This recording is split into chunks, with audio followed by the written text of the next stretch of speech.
뉴욕 증시는 3M과 버라이즌 등 주요 기업들의 실적과 주택 관련 지표의 부진으로 약세를 보이다 오바마 미 대통령이 정부 지출 동결을 제한할 것이라는 전망에 혼조세를 보였습니다. 유럽 증시는 영국의 경제 성장률이 예상외로 부진하게 나온 데다 스페인 은행에 200억 유로의 추가 자본이 필요하다는 의견이 제기되면서 하락 마감했습니다.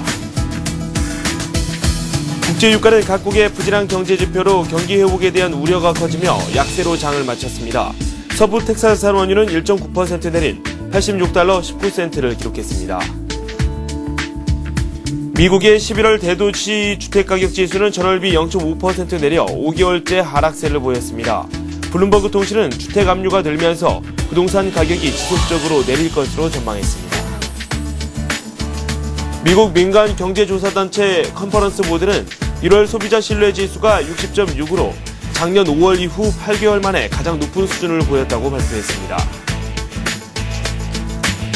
오바마 미국 대통령은 오늘 의회 국정연설에서 앞으로 5년간 정부 예산을 동결하는 방안을 제시할 예정인 것으로 알려졌습니다.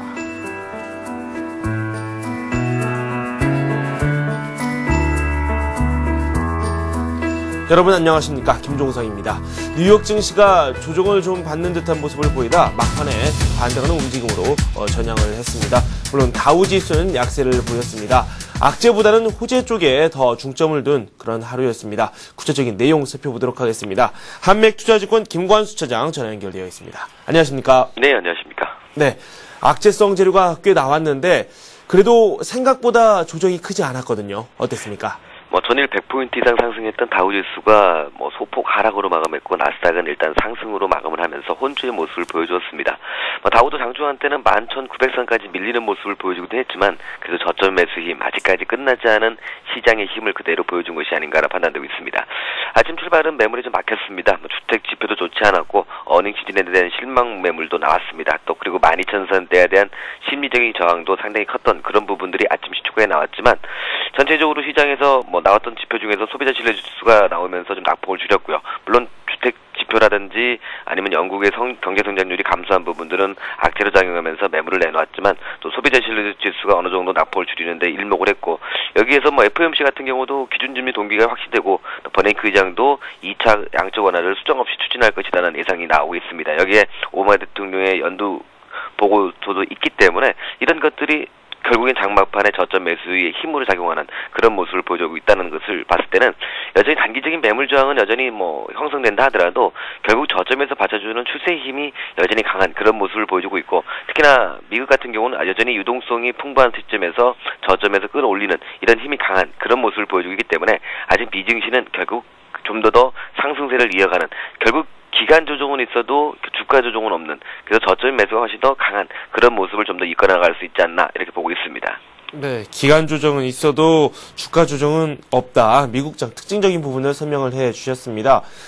단기 저항은 있지만 아직까지는 이 저점이라는 인식이 좀 강한 것 같습니다. 여러 가지 재료를 좀 살펴봐야 되겠죠. 먼저 소비 관련 지표부터 살펴보도록 하겠습니다. 미국의 소비 심리가 크게 개선됐습니다. 8개월째 확장세를 걷고 있습니다. 소비 관련 지표 살펴볼까요? 1월에 소비자 신뢰지수가 60.6을 기록했습니다. 50 이상이면 여전히 긍정적으로 해석하는 그런 부분이 이제 소비자 신뢰지수의 원칙인데요. 예상치는 54 정도를 예상했는데 60.6, 상당히 높게 나오는, 예상치보다 상당히 높게 나오는 그런 모습을 보여주고 있습니다. 일자리와 소득의 체감 경기가 좋아질 것이다라는 긍정적인 평가를 해주고 있기 때문에, 이렇게 년 소비자 신뢰지수가 높아진다면 여전히 앞으로도 소비 측면에서는 좀 더 소비가 좀 살아날 수 있고, 이 소비가 살아나면 고용시장도 좀 더 어느 정도 좋아질 수 있는 그런 토대를 만들어준 것이 소비자 신뢰지수의 모습이 아닌가라 판단되고 있습니다. 그만큼 여전히 소비자들은 앞으로의 경기에 대해서 좀 긍정적인 그런 모습을 보여주고 있기 때문에, 이것이 결국 증시에도 상당히 좀 긍정적인 그런 모습을 보이지 않나라 판단되고 있습니다. 네. 그리고 부동산 관련 지표, 이 주택 관련 지표가 좀 좋지 않게 나왔습니다. 미국의 주택 가격, 이 4개월째 이 하락세를 걷고 있는데, 앞으로의 전망도 밝지 않다. 그런 소식이 들어와 있거든요. 어떻습니까? 일단 아시다시피 건설이라든지 주택 가격 지표들이 나올 때마다 미증시에서는 항상 걸림돌이 되는 그런 모습을 보여주고 있습니다. 케이스 실러 주택 가격 지표가 결국에는 전월 대비 0.5, 전월 대비 1.6 정도 각각 하락하면서 전체적으로 시장에서 계절적인 침체와 함께 약세를 보이는 그런 모습을 보여주고 있거든요.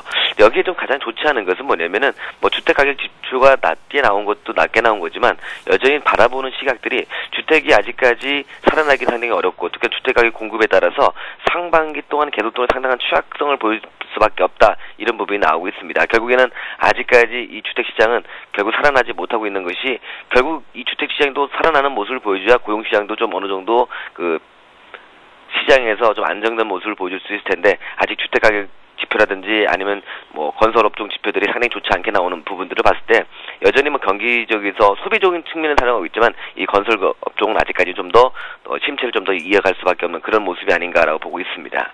네. 그리고 미국 리치몬드 연방은행의 제조업 지수 내용도 발표가 됐는데 예상치를 하회했죠. 네, 리치몬드 연방제도가 발표한 제조업 지수가 18을 기록했습니다. 전망치는 22였는데 18이라는 것은 여전히 리치몬드 지방에서의 전체적인 그 제조업이 좋지 않은 그런 모습을 보고 있는데요. 다른 제조업 지수들은 좀 긍정적으로 나왔는데도 불구하고 이쪽이 좀 상당히 나온 것도 좀 뭐 부진한 그런 모습이 아닌가라 판단되고 있습니다. 근데 우리가 시장에서 뭐 크게 여기에서 이것이 예상치보다 하회했기 때문에 시장에 큰 영향을 줄 것이다 이렇게 보고 있지는 않습니다. 미국의 35개 주 중에서 지금 일자리가 많이 줄었다 이런 보도도 나왔습니다. 그 중에서도 이 뉴욕주의 해고율이 상당히 높았거든요. 관련 소식 전해주십시오. 자, FOMC를 앞두고 있는 시점에서 이런 얘기가 나왔다는 것은 역시 앞으로도 경제에서 양적 완화를 좀 더 지속할 수밖에 없는 그런 부분이 아닌가라 판단되고 있습니다. 미국의 35개 주에서 지난달 일자리가 상당히 많이 감소한 것으로 나타났습니다. 특히 뉴욕주의 해고 건수가 가장 많았고요. 지난해 12월 뉴욕주에서는 한 22,000명 정도의 그 일자리가 좀 감소하고 또 미네소타, 플로리다 이렇게 시장에서 상당히 일자리가 감소하는 그런 모습을 보여줬다라고 발표가 나왔습니다. 실업률도 20개 주에서 상승을 했고 네바다주 실업률 같은 경우는 14.5를 기록하면서 전국에 가장 높았고 캘리포니아라든지 플로리다도 12%가 넘는 상당히 높은 실업률을 보여주고 있는 그런 부분입니다. 결국 FOMC에서도 이런 실업률이 계속적으로 높아지는 부분들을 인식하지 않을 수밖에 없고 특히나 경기 회복세가 나타남에도 불구하고 고용시장이 상당히 침체를 보여주고 있기 때문에 오늘 FOMC 회의에서도 결국에는 금리 동결이 확실시 된다는 것도 결국 이런 부분들이 상당히 크다라고 판단되고 있고 양적 완화를 지속하는 부분들도 아직까지 소비는 좀 살아나고 있지만 고용시장과 건설시장이 아직까지 살아나지 못하기 때문에 결국 경기의 확장을 위해서 계속적으로 양적 완화를 할 수밖에 없는 그런 위치가 아닌가라 보고 있습니다. 네, 고용이 좀 늘어야지 이 소비도 점차 개선이 될 텐데 이 앞에서 저희가 설명드린 이 소비자 신뢰지수와도 좀 약간 상충이 되는 그런 고용 관련 내용이 나왔습니다. 이번에는 실적 좀 살펴보도록 하겠습니다. 3M이 실적 발표를 했는데 시장 예상치를 하회했다죠? 일단 전일 같은 경우는 어닝 서프라이즈의 모습을 보여줬는데 오늘 나온 실적들은 그렇게 좋은 모습이 아닙니다. 3M 같은 경우도 전체적으로 순이익이 소폭 감소하는 그런 모습을 보여줬는데 지난 분기 대비 재료비라든지 이런 부분들이 상당히 늘어나면서 총 매출도 좀 감소하는 모습을 보여줬고요. 또 매출 하락 조짐에 따라서 마진도 좀 떨어지는 그런 모습을 보여주면서 3M이 결국에는 예상치보다 좀 낮게 나오는 그런 모습을 보여주고 있습니다. 물론 일회성 비용도 있겠지만은 결국에는 전체적으로 그 매출 감소가 상당히 좀 시장에 나타나주는 것이 좀 어려웠지 않았나 이렇게 생각이 되고 있고요. 전체적으로 매출은 증가했지만 전체적으로 시장에서 나타난 부분들은 조금 감소하는 그런 모습을 보여주고 있어서 상당히 좀 앞으로의 순이익에서도 조금 어려울 부정적인 측면을 좀 보여주고 있는 것이 아닌가 이렇게 보고 있습니다. 네, 미국의 듀퐁 지난 4분기 순이익 개선된 내용을 또 발표했거든요. 어떻게 나왔습니까? 듀퐁 같은 경우는 4분기 주당 순이익이 예상치를 좀 상회했습니다. 예상치는 31센트를 정도를 보았지만 주당 50센트로 예상치를 상회하는 모습을 보이는데요. 개선안과 함께 올 수익 전망치도 상회하면서 올 같은 경우 주당 3.45에서 3.75까지 상향하는 그런 모습을 보여줬는데 듀폰 같은 경우는 어느 정도 실적이 상당히 좀 긍정적으로 나오는 그런 모습을 보여줬습니다. 네. 그리고 버라이즌도 실적 발표를 했는데 내용은 좀 좋지 않았지만 가입자가 늘었다는 이유로 주가는 상승을 했거든요. 이 밖에 실적 내용 한번 정리해 볼까요? 이동통신업체인 버라이즌의 4분기 주당 순이익은 좀 예상치를 좀 감소하는 그런 모습을 보였지만 아시다시피 가입자가 증가하면서 주가는 좀 올라가는 그런 모습을 보여주면서 하루를 마감했고요. 존슨앤존슨 같은 경우도 시장에서 나타난 우리가 타이네롤로 참 잘 알고 있죠. 타이네롤 잘 알고 있는 존슨앤존슨도 4분기 실적을 내놓으면서 좀 하락을 하면서 마감했습니다. 주당 70센트, 예상이 한 79센트를 보았는데 70센트로 좀 예상보다 좀 감소하는 그런 모습을 보여주면서 좀 전체적으로 흔들리는 모습을 보여줬고, 이밖에 블랙번이나 EMC 그리고 트래블 같은 경우는 예상치를 상회하는 그런 모습을 보여줬는데, 좀 우리가 알고 있는 굵직한 기업들이 예상치를 좀 밑도는 그런 모습을 보여주면서 전체적으로 어닝 서프라이즈의 모습은 보여주지 못한 그런 하루가 아니었나라 판단되고 있습니다. 네. 그리고 오바마 대통령이 과연 어떤 이야기를 할지 큰 관심이 모이고 있습니다. 현지 시간으로 오늘 밤 9시쯤에 의회에서 연설을 한다고 하는데요. 어떤 내용이 담겨 있을까요? 오늘 밤 발표되는 그 연두보고에서는 일자리 창출 및 수출 증대에 상당히 많은 포커스를 맞출 것이다라는 이런 것들이 나오고 있습니다. 4년의 임기 반환점을 둔 오바마 대통령이 최근 친기업 행보를 보이고 있다는 점도 우리가 한번 체크해 볼 필요가 있는데요. 결국에는 오바마 대통령도 떨어지고 있는 올라가고 있는 실업률을 어느 정도는 잡기 위해서 일자리 창출을 해야 되겠고, 기업 경쟁력 강화를 위해서 계속적으로 강조해 왔기 때문에 이런 것들이 오늘 밤에 나오는 연두교서에서 반영될 것이다라는 이런 기대감이 있고, 또 이런 것들이 결국에는 증시에도 나쁘지 않은 재료로 반영될 수가 있기 때문에 결국 오바마 대통령의 연두교서도 결국 증시에는 긍정적인 그런 효과를 가질 수 있고, 특히나 요즘 가장 이슈가 되는 것이 법인 사인에 대한 내용인데, 이런 부분들도 결국 시장에 나오면서 어느 정도의 친기업적인 정책을 좀 펼 것이다라는 이런 것들이 나오고 있기 때문에 결국 이런 것들이 결국 시장에서는 상당히 좀 긍정적인 모습으로 좀 찾아올 수 있는 그런 모습이 아닌가라 보고 있습니다. 네. 유럽 쪽 소식도 살펴보도록 하겠습니다. 영국의 GDP가 예상치를 하회했고, 이 스페인 은행에 대한 이야기가 또 나왔는데 시장 투자 심리를 위축시키는 그런 요인으로 작용했거든요. 유럽 증시 어땠습니까? 유럽 증시 같은 경우는 하락세로 마감을 했습니다. 영국의 4분기 경제 성장률이 예상 밖으로 떨어질 것이다 라는 떨어졌고, 그리고 스페인의 은행 건전성에 대한 문제점이 나오면서 은행주들이 상당히 크게 밀리는 그런 모습을 보여줬다라고 보고 있습니다. 은행주뿐만 스페인을 뿐만 아니라 영국에서도 GDP 성장률이 증가율이 전년 대비 마이너스를 기록하는 그런 모습을 보이기 때문에 경제 회복세에 대한 우려, 특히나 또 다시 이렇게 되면 또 재정 위기에 대한 그런 부분이 나올 수 있지 않느냐, 이런 부분들이 시장에 나타나면서 은행주들이 발목을 잡으면서 영국, 프랑스, 독일 모두 밀리는 그런 모습으로 마감을 했는데요. 유럽 증시 같은 경우도 결국 미 증시도 하락을 했다가 저점 매수가 들어왔던 것처럼 유럽 증시도 소폭 저점이 매수는 들어왔지만 결국 낙폭이 너무 컸기 때문에 그걸 반전시키지 못하고 마감되는 그런 모습을 보이는데, 결국에는 단기적으로 조정을 받았다 하더라도 유럽 증시도 결국 큰 흐름에서 보면 급등 이후에 전체적으로 좀 눌림목의 과정, 이런 식으로 우리가 좀 체크하는 것이지, 여기서 오늘 하락을 했다고 이것이 추세가 꺾이는 그런 모습은 아니다라고 보고 있습니다. 네. 국제유가도 요즘 많이 떨어지고 있어요. 어제도 급락하는 모습이 나왔는데요. 상품시장 살펴보죠. 상품 시장 보면은 오늘은 금값, 유가 모두 다 하락세를 보여줬습니다. 특히나 금값 같은 경우도 온수당 3개월 최저치인 1,332달러를 보여주고 있는데요. 이것은 아시다시피 안전자산 선호도 현상이 좀 떨어지는, 유럽의 재정위기가 어느 정도 감소되면서 안전자산 선호도가 떨어지면서 금값도 매물이 막혔고, 유가 같은 경우는 OECD의 증산 우려에 따라서 8주째 최저치를 보여주고 있는데 86.19달러로 마감을 했습니다. 하지만 일단 전체적으로 계절적인 특징도 있기 때문에 유가가 단기적인 조정을 받는 이유도 그리고 금값이 약세 패턴을 보이는 이유도 단기적인 급등에 따른 차익 매물로 보고 있고요. 특히나 유로 달러의 상승으로 해서 달러가 강세 패턴을 보여줬다는 점도 결국에는 어느 정도 유가나 금값이 좀 밀리는 그런 한 원인이 됐다라고 보고 있습니다. 하지만 전체적으로 상품 시장의 전체적인 흐름은 여전히 계속적으로 강세 패턴을 좀 이어가는 그런 와중 속에서 이 눌림목, 그런 과정으로 우리가 좀 더 지켜보는 것이 필요하지 않나라고 판단되고 있습니다. 네, 오늘 밤 주요 일정 그리고 또 기업들의 실적 내용 한번 살펴보도록 하겠습니다. 오늘에도 12월에 신규 주택 판매가 나옵니다. 일단 주택 관련 지표들은 상당히 좋지 않은 그런 모습을 보이기 때문에 여전히 주택 판매가 어느 정도는 호조가 됐는지 예상치보다는 높게 나오는지 우리 한번 체크해 볼 필요가 있고요. 또 주간 모기지 신청자 수도 나오고 또 주간 원유 재고도 나옵니다. 하지만 가장 뭐니 해도 중요한 것은 FOMC의 금리 결정이겠죠. 이 금리가 어느 정도 이어질지, 그리고 대통령 연두교서도 나오는데 이 연두교서가 결국 FOMC에 어느 정도의 힘을 줄 수가 있기 때문에 또 FOMC에 나오는 전체적인 흐름은 양적 완화의 지속과 그리고 금리 동결적으로 보기 때문에 요걸로 우리가 좀 체크해 볼 필요가 있지 않나라 판단되고 있습니다. 그리고 기업 실적에서는 우리가 좀 알 수 있는 기업이 퀄컴이라든지 보잉, 그리고 스타벅스 이런 것들이 나오고 있기 때문에 결국에는 예상치보다 우리가 순이익이 증가했다 안 했다 이거보다는 예상치를 부합했느냐 높느냐 낮느냐, 이것이 어닝 서플라이즈의 기준이 되기 때문에 예상치를 체크하시고, 그리고 그 예상치보다 높은지 낮은지에 따라서 우리가 그 동종 업종들도 한번 체크해 보는 것이 필요하지 않나라 보고 있습니다. 네. 미국 증시가 좀 조정을 받을 듯 하면서도 그 폭은 또 깊지 않습니다. 앞에서도 조금 설명을 드렸었는데 이 추세 자체가 꺾이지 않는 것 같아요. 앞으로의 전망 어떻습니까? 일단은 우리 증시도 2100선대에서 무너질 때만 하더라도 야 이거 단기적으로 조정을 받나 이렇게 생각했지만 여튼 강세장은 한 번에 꺾이지 않는다는 것을 한번 보여주었습니다.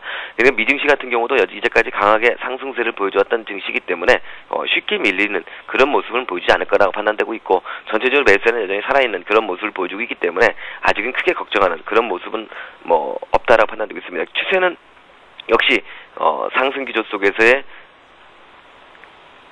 눌림목 과정은 있을 수 있겠지만 기조적인 상승세는 좀 꾸준하게 이어질 수 있기 때문에 우리도 이런 기조적인 상승에 포커스를 맞추면서 추세적으로 계속적으로 상승 패턴에 역점을 두는 그런 마인드로 현 장세를 좀 지켜보는 것이 필요하지 않나 이렇게 보고 있습니다. 네, 지금까지 한맥투자증권 김관수 차장과 함께했습니다. 고맙습니다. 네, 감사합니다.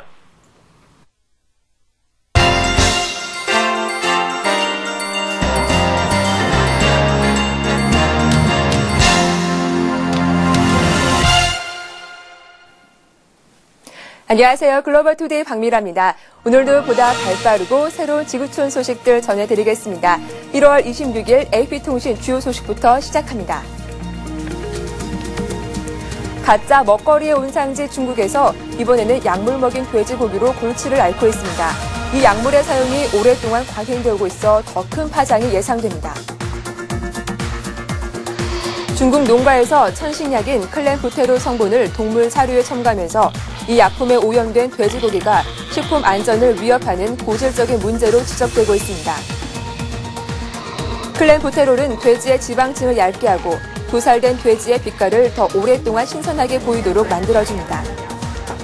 그러나 이 약품을 과량 섭취하면 심장박동 불규칙, 심근 괴사 등의 부작용이 유발됩니다.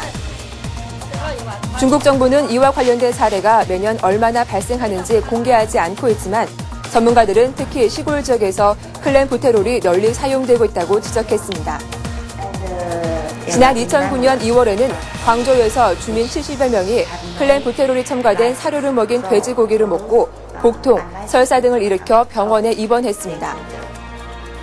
클렌부테롤에 오염된 육류는 돼지고기부터 쇠고기, 뱀 등에 이르기까지 다양하지만 뉴스로 보도된 대부분의 사례는 돼지고기와 관련된 것이었습니다. 중국에서 매일 생산되고 소비되는 돼지고기는 약 5천만 톤으로 전 세계 공급량의 절반에 육박합니다. 호주를 강타한 사상 최대 폭우로 인해 농산물 생산량이 급감했습니다. 이에 호주의 유통업계가 외국산 농산물 수입 확대 계획을 밝혔습니다. 울워스, 콜스 등 호주 대형 슈퍼체인들은 외국산 과일과 채소류 수입을 대폭 확대하는 방안을 검토 중이라고 언론들이 전했습니다. 호주 대형 슈퍼체인들의 이러한 계획은 퀸즐랜드주 폭우로 농산물 생산 자체가 크게 줄어든 데 따른 것입니다. 감자, 브로콜리, 바나나 등 농산물의 도매 시장 가격은 폭우 직후부터 상당 수준 상승했습니다. 콜스는 이미 품목별로 외국산 농산물 판매를 늘리기 시작했으며 울워스도 조만간 같은 행보를 취할 방침입니다. 울워스 등은 하지만 호주 농산물 재배 농가 보호를 위해 외국산 농산물 수입 확대가 중장기적으로 바람직한 것인지 대해 고심 중입니다. 가격 안정을 위해서는 중국 등 주변국들로부터 농산물을 대거 수입해야 하지만 이런 결정이 자칫 호주 농산물 재배 농가 위기를 몰고 있다는 판단 때문입니다. 유통업계는 문제는 지금이 아니라 겨울철 농산물 가격 불안에 있다고 밝혔습니다. 퀸즐랜드주는 겨울철에도 기후가 온화한 편으로 농산물을 주로 생산해 호주 전역에 공급하고 있는 지역입니다. 그리스에서 불법 이주 노동자 280여 명이 당국의 거주 허가를 요구하며 집단 단식 농성에 돌입했습니다. 그리스 현지 뉴스통신에 따르면 주로 아프리카 출신인 불법 이주 노동자 약 290명이 거주 허가를 요구하며 단식 농성을 시작했습니다. 이주 노동자 중 230여 명은 수도 아테네의 아테네 법대 건물에서 나머지 50명은 제2의 도시 테살로니키 노동센터에서 각각 단식 투쟁에 들어갔습니다. 교육부와 아테네 대학본부는 좌익 학생 그룹과 인권단체가 이주 노동자들의 군의 농성을 도왔다고 비난했습니다. 이주 노동자들은 이번 단식 농성이 유럽 역사에서 이주자들에 의한 최대 단식 투쟁이라며 역사적 사건이라고 의미를 부여했습니다. 또한 자신들의 요구가 충족되기 이전에 대학 군회를 떠나지 않을 것이라고 강조했습니다. 그리스에는 현재 유효한 증명이나 재발급된 거주 허가 없이 일을 하는 이주 노동자들이 46만 명에 달하는 것으로 추정된다고 통신은 전했습니다. 튀니지 시민혁명의 영향을 받은 북아프리카 곳곳에서 반정부 시위가 잇따르고 있습니다. 예멘에 이어 이번에는 이집트에서 대규모 시위가 벌어졌습니다. 이집트에서 호스니 무바라크 대통령 퇴진과 정치, 경제 개혁을 요구하는 대규모 시위가 일어났습니다. 이집트 당국에 따르면 수도 카이로에만 15,000여 명에 이르는 시위대가 대법원 밖과 타히르 광장, 나일강변 코니시 등에서 시위를 벌였습니다. 시위대는 튀니지가 해답이다라고 쓰인 피켓을 들고 무바라크 퇴진 등 구호를 외치며 거리 행진을 하고 있습니다. 경찰은 전투 경찰을 배치하고 최루탄과 물대포를 동원해 진압 작전을 펴고 있으며 일부 지역에서는 경찰이 곤봉으로 시위대를 구타하는 광경도 목격됐습니다. 목격자들은 카이로 전역에서 시민들이 시위대에 합류하고 있으며 수가 계속 불어나는 상황이라고 전했습니다. 만수라와 이스마일리아, 알마디아에서도 인권 신장과 정치범 석방, 긴급조치법 철폐, 최저임금 인상 등을 요구하는 시위가 잇따랐습니다. 국제인권단체 앰네스티 인터내셔널은 이집트는 야권 활동가들을 체포하고 위협하는 행위를 중단해야 한다며 이집트 당국이 이번 시위를 탄압해서는 안 된다고 촉구했습니다. 팔레스타인 독립국가를 인정하는 국가들이 중남미를 중심으로 늘어나고 있습니다. 새해 들어 칠레에 이어 페루도 팔레스타인이 주권 국가임을 인정했습니다. 페루는 팔레스타인이 자유로운 주권 국가임을 인정하고 페루 수도 리마 주재 팔레스타인 대사에게 알렸다고 밝혔습니다. 남미에선 지난해 하반기 브라질이 팔레스타인을 주권 국가로 공식 인정한 것을 시작으로 아르헨티나, 볼리비아, 칠레, 에콰도르, 기아나와 우루과이가 브라질의 뒤를 이었습니다. 남미 국가들의 팔레스타인 승인 바람에 대해 이달 초 한 이스라엘 관리는 아무런 변화도 가져오지 않을 쓸데없고 공허한 몸집이라고 일축했습니다. 그러나 팔레스타인과 이스라엘 간 평화 협상이 교착 상태에 빠진 가운데 팔레스타인들은 새로운 외교적 선택을 고려 중이라며 이러한 국가 승인을 반기고 있습니다. 베라운데 장관은 페루는 이스라엘 국가와 팔레스타인 국가가 존재해야 한다는 입장을 변함없이 견지하고 있다고 말했습니다. 베라운데 장관은 팔레스타인의 국경선 인정 범위는 밝히지 않은 채 이번 결정의 세부 내용은 나중에 발표될 것이라고만 말했습니다. 레바논의 헤즈볼라 집권 가능성이 높아져 혼란이 증폭되고 있습니다. 헤즈볼라를 테러 조직으로 간주하고 있는 미국의 반발도 예상되고 있습니다. 시아파 계열의 이슬람 무장 정파인 헤즈볼라가 지지하는 후보가 레바논 신임 총리로 유력시되면서 레바논 정국이 소용돌이치고 있습니다. 수십억 달러대 자산가인 헤즈볼라 측 후보 나지브 미카티는 차기 정부 구성 논의에서 전체 128명의 국회의원 가운데 59명의 지지를 획득해 49명에 그친 사드 하리리 임시 총리에 앞섰습니다. 술레이만 대통령은 아직 입장을 표명하지 않은 나머지 의원 20명과 접촉할 예정입니다. 총리 지명을 위해서는 의원 과반수 지지가 필요하기 때문에 미카티는 6표만 더 끌어오면 승리합니다. 그러나 하리리 임시 총리는 자신의 정당인 미래운동이 헤즈볼라가 주도하는 정부에 참여하는 일은 없을 것이라고 단언했습니다. 미국 오바마 행정부도 헤즈볼라가 차기 레바논 정부에서 주도적 역할을 맡게 될 경우 더 이상 미국의 지지를 받기 어려울 것이라며 압박을 가했습니다. 미국은 그동안 레바논 정부에 수억 달러의 경제, 군사 지원을 제공하는 동시에 헤즈볼라에 대해서는 각종 제재를 부과했습니다. 팔레스타인 측이 이스라엘과 평화 협상을 통해 소수 난민도 수용할 것이라고 비밀 문서를 통해 밝혔습니다. 팔레스타인 측은 이스라엘과 평화 협상을 하면서 500만 명에서 600만 명에 이르는 난민들 가운데 10,000명만 돌아오는 것도 수용할 준비가 돼 있다고 비밀리에 밝혔습니다.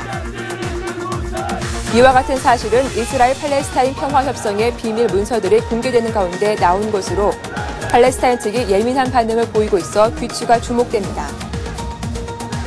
이에 앞서 매년 10,000명씩 10년 동안 10만 명만 이스라엘을 수용한다는 데도 합의했다는 문건이 확인됐다고 보도되기도 했습니다. 팔레스타인은 이스라엘 건국과 함께 추방된 난민들에게 고향으로 돌아갈 권리가 있다고 주장해왔으나 이스라엘은 유대 국가로서 정체성 훼손이 우려된다며 이를 거부하고 있습니다. 난민들 가운데 상당수는 현지 이스라엘이 중동 전쟁에서 점령한 지역이나 이웃 레바논, 시리아, 요르단 등지에서 거주하고 있습니다. 알자지라 방송이 입수한 또 다른 비밀 문건에서는 이스라엘 측이 자국의 아랍계 주민들이 거주하는 거주지들과 서한 점령지에 있는 유대인 정착촌을 막견할 수 있다고 제안한 것으로 확인됐습니다. 팔레스타인 관계자들은 이번에 공개된 문건들은 이미 과거에 발표했던 것들도 포함되어 있다고 밝히고 이번에 문건 공개는 대중을 오도하기 위한 행위라고 비난했습니다. 필리핀에서 암살단이 우리 돈으로 약 400만 원을 받고 현지 언론인을 살해해 충격을 주고 있습니다. 필리핀 암살단의 일원인 범인 말란드 카마타는 공범 1명과 함께 15만 페소, 우리 돈으로 약 377만 원을 받는 조건으로 헤라르도 오르테가를 살해하라는 의뢰를 받았다고 진술했습니다. 헤라르도 오르테가는 필리핀 언론인으로 라디오 방송을 진행했습니다.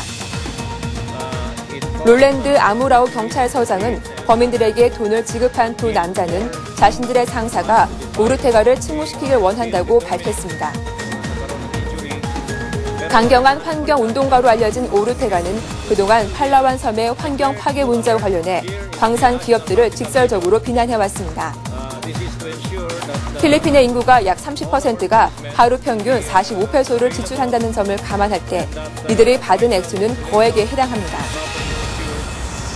오르테가는 라디오 방송을 마친 뒤 한 의류점에서 쇼핑을 하던 중 이들이 쏜 총에 머리를 맞아 사망했습니다.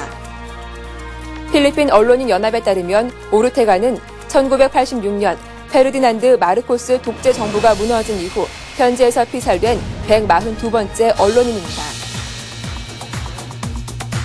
전 세계인의 이목이 집중되는 아카데미 시상식이 가까워지고 있습니다. 이번 아카데미 시상식에서는 영국왕 조지 6세 이야기를 담은 킹스 스피치가 12개 최다 부문의 후보에 올랐습니다. 영국왕 조지 6세 연설 공포증 치료 과정을 그린 영화 킹스 스피치가 올해 아카데미상 최다 12개 부문의 수상 후보에 올랐습니다. 미국 영화예술 과학 아카데미가 발표한 제83회 아카데미상 후보작에서 킹스 스피치는 최우수 작품상과 나무주연상 등 12개 부문의 후보로 지명됐습니다. 이어 트루 그릇이 10개 부문의 후보에 지명됐고 인셉션과 소셜 네트워크는 각각 8개 부문의 후보에 올랐습니다. 최우수 작품상에는 킹스 스피치를 비롯해 블랙 스완과 더 파이터, 인셉션, 소셜 네트워크 등 10개 작품이 수상 후보에 올랐습니다. 최우수 감독상에는 킹스 스피치의 톰 쿠퍼 감독을 포함해 5명이 경쟁을 벌이게 됐으며 나무주연상에는 콜린 퍼스와 소셜 네트워크의 제시 아이젠버거 등 5명이 후보로 지명됐습니다. 여우주연상에는 블랙 스완으로 골든글러브 여우주연상을 받은 나탈리 포트먼과 레비톨의 나탈리 키드먼 등 5명이 경쟁합니다. 한편 올해 아카데미 시상식은 다음 달 27일에 열립니다.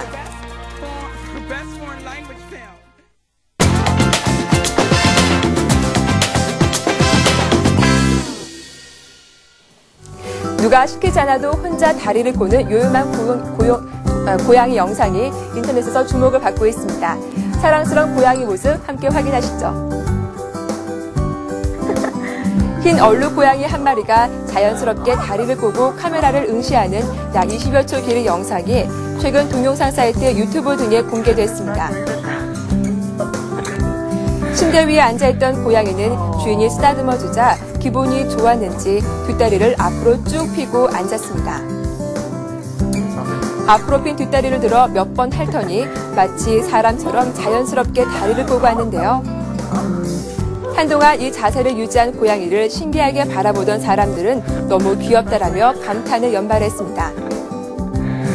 다시 일어난 고양이는 자신을 찍고 있는 카메라에 관심을 보이는 것으로 이 영상을 끝납니다. 이 영상을 본 해외 누리꾼들은 너무 귀엽다, 섹시한 여성처럼 다리를 꼰다며 다양한 댓글을 올리며 관심을 보였습니다. 이렇게 요염한 고양이가 있는가 하면 일본에서는 뚱뚱한 몸짓 때문에 곤욕을 치르는 한 고양이 모습이 화제가 되고 있습니다. 일본인 주인과 행복한 나날을 보내고 있다는 고양이 요코즈나. 이 고양이의 가장 큰 특징은 비만입니다. 딱 보기에도 움직이기에 버거워 보이는데요.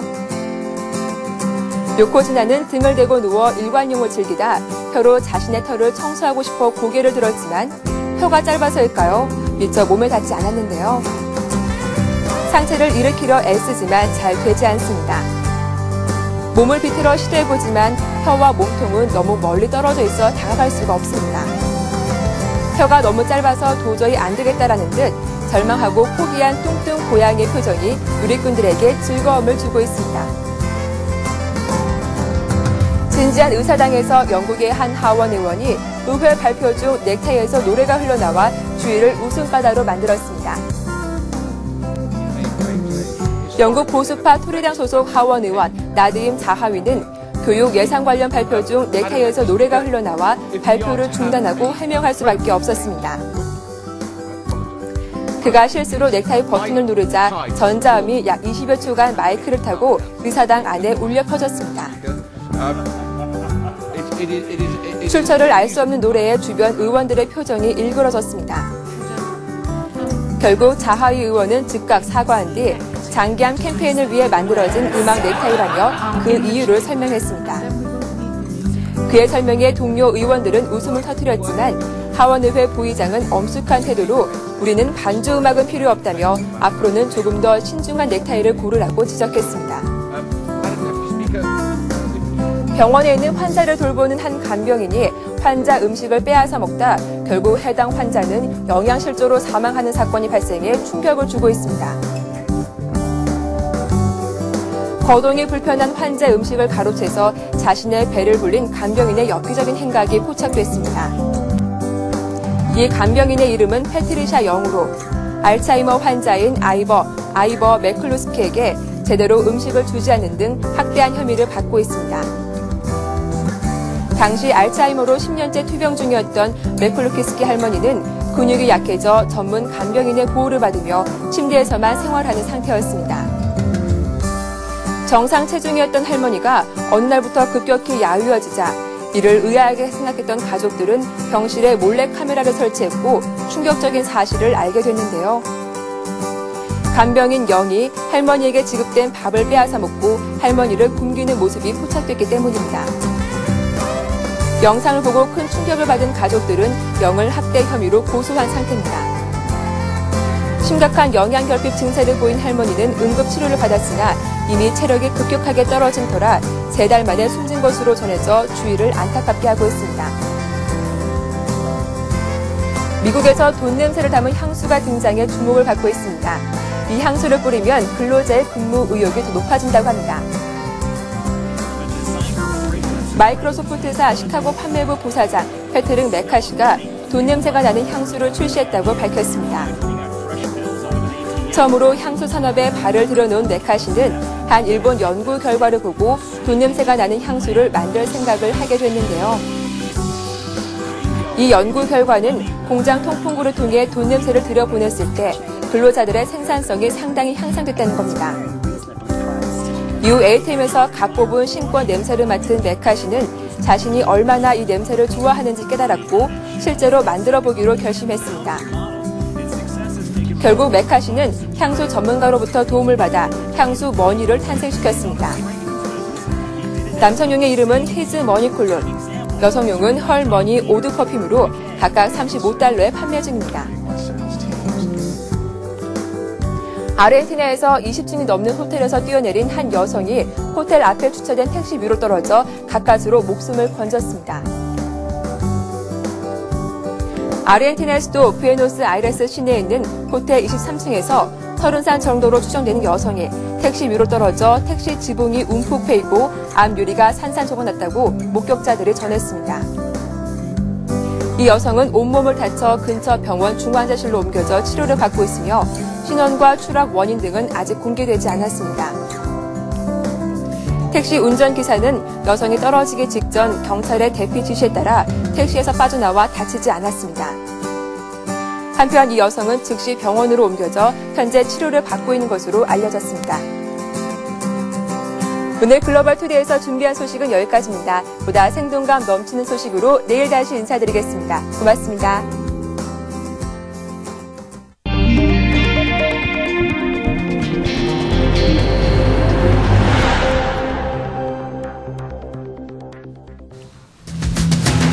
지난해에 이어 올해도 기업들의 증시 상장이 분모를 이룰 것으로 전망됩니다. 업계에서는 CJ 헬로비전과 코오롱 플라스틱, GS 리테일 등 그룹 계열사 중심으로 기업 공개가 예상됩니다. 국토해양부는 리모델링 제도를 전반적으로 재검토하겠다고 밝혔습니다. 시장 상황이 달라진 데다 향후 아파트 노후화가 진행되면서 수요가 더 늘어날 것으로 예상되기 때문입니다. 한국전자통신연구원이 700MB 용량의 고화질 3D 영화 한 편을 9초 만에 휴대전화로 내려받을 수 있는 차세대 이동통신 기술을 개발했습니다. 국제통화기금이 올해 세계 경제 성장률을 4.4%로 상향 조정하면서 신흥국의 경기 과열에 따른 인플레이션을 경고했습니다. 일본의 한 유명 화학기업이 국내의 싼 전기요금을 이유로 한국을 아시아 생산 거점으로 삼아 잇따라 대규모 투자를 발표해 관심을 모으고 있습니다.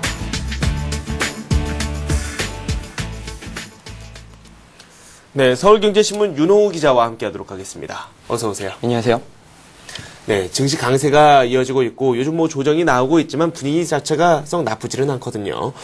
증시 상장이 올해도 분모를 이룰 것이다. 이런 전망이 또 나오고 있다고요. 네, 그렇습니다. 업계에서는 GS 리테일, 코오롱 플라스틱, 또 CJ 헬로비전 등 그룹 계열사를 중심으로 굵직굵직한 회사들이 올해도 증시 입성을 잇따라 진출할 것이라고 파악하고 있습니다. 일부에서는 올해 기업 공개 규모가 10조 원대를 기록했던 지난해 수준을 넘어설 것이라는 예측도 나오고 있는데요. 현재 증시 상장이 유력시되는 기업들은 대략 20여 개를 꼽을 수가 있습니다. 이 가운데 CJ 헬로비전은 오는 2월 말 열리는 주주총회를 마치고 한국거래소에 상장심사 예비심사 청구서를 제출한 뒤 상반기 안에 유가증권 시장에 진출한다는 계획입니다. 코오롱 플라스틱도 올 상반기 내에 유가증권 시장에 상장하기 위해 3월께 한국거래소에 상장심사 예비심사 청구서를 낼 예정입니다. GS 리테일은 현재 주관사 선정 과정을 밟고 있고요. 유진그룹도 최근 하이마트 기업 공개 작업을 상반기 안에 마무리하겠다고 밝혔습니다. 세와 특수관광 ABC마트, 한국디지털방송 등도 이미 상장 예비심사에서 적격 판정을 받고 상장 시기를 저울질하고 있습니다. 여기에 미래에셋생명, 교보생명, 동부생명, 동부메탈, 하나건설 등 올해 기업 공개가 유력한 기업을 포함할 경우 대형 업체만도 20여 곳이 줄지어 증시 입성에 저울질하고 있는 상태입니다. 증시에 입성을 한다는 것 자체가 향후 우리 증시 전망에 대해서 밝다 이런 뜻으로 풀이가 가능한 부분이 아닐까라는 생각이 드는데 어떤가요? 네, 그렇습니다. 올해 일부에서는 증시 상장 건수가 상당히 많았던 코스닥 업체들을 포함하면 기업 공개 규모가 지난해의 10조 원 수준을 넘어설 것이라는 전망도 나오고 있습니다. 한국거래소에 따르면 지난해 증시에 상장한 기업 수는 96개에 달하고 IPO 금액도 10조 908억 원으로 사상 최고치를 기록했는데요.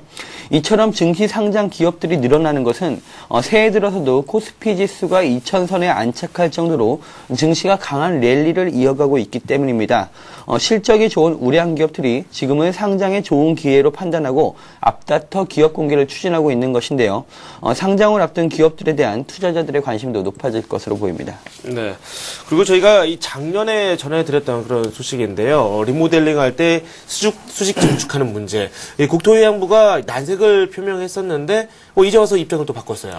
네, 그렇습니다. 작년에도 그랬고 불과 한 달 전까지만 해도 국토해양부는 아파트 리모델링 시 수직 증축에 대해서 불가 방침을 분명히 했었습니다.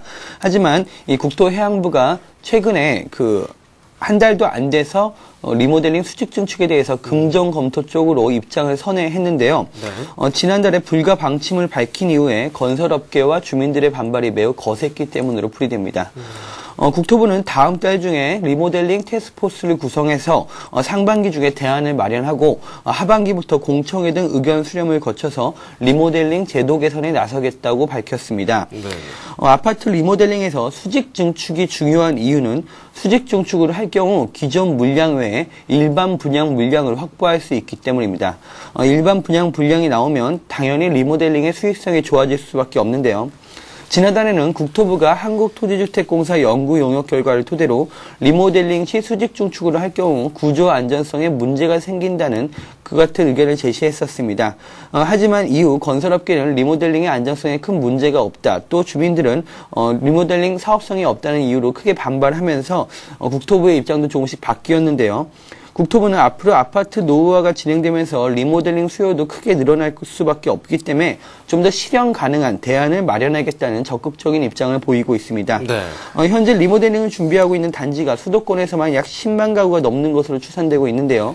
분당이나 일산 등 1기 신도시를 중심으로 리모델링 수직 증축이 허용될 경우 부동산 시장에도 엄청난 파장이 일어날 것으로 보입니다. 네, 그리고 한국전자통신연구원이 4세대 이동통신 기술을 개발했다고 합니다. 영화 한 편을 다운받는데 10초가 채 걸리지 않는다고 하니까 상당히 고무적이죠. 네, 그렇습니다. 한국전자통신연구원 ETRI가 세계 최고 수준의 4세대 이동통신 시스템 원천 기술 개발에 성공했습니다. 3세대 기술에 비해 40배 이상 빠른 속도를 자랑합니다. 이 기술은 언제 어디서나 끊김없는 초고속 인터넷과 HD급 동영상, 3D 콘텐츠 등 다양한 서비스 제공이 가능합니다. LTE 어드밴스드로 불리는 기술은 3세대 이동통신 방식인 WCDMA가 진화된 기술로 3.9세대 이동통신인 LTE에서 데이터 전송률과 다중 안테나 기술 등을 획기적으로 향상시켰습니다. 오는 2021년까지 360조 원이 넘는 매출이 예상되고 있고요.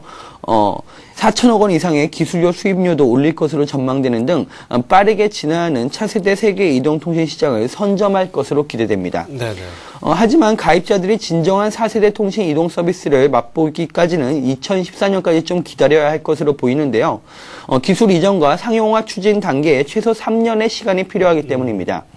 2세대와 3세대 통신망을 관리하고 새로 LTE망까지 구축해야 하는 이 통사들이 적극적으로 투자에 나설지도 의문입니다. 3.9세대 LTE망을 4세대 LTE 어드밴스드로 업그레이드하기 위해서는 주파수 대역폭을 추가로 확보해야 하는 문제가 있습니다.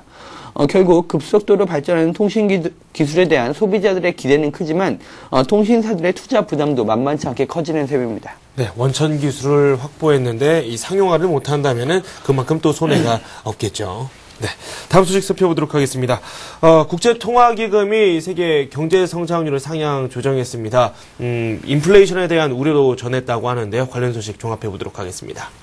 네, 그렇습니다. 국제통화기금 IMF가 올해 경제 성장률 전망치를 4.4%로 전망했습니다.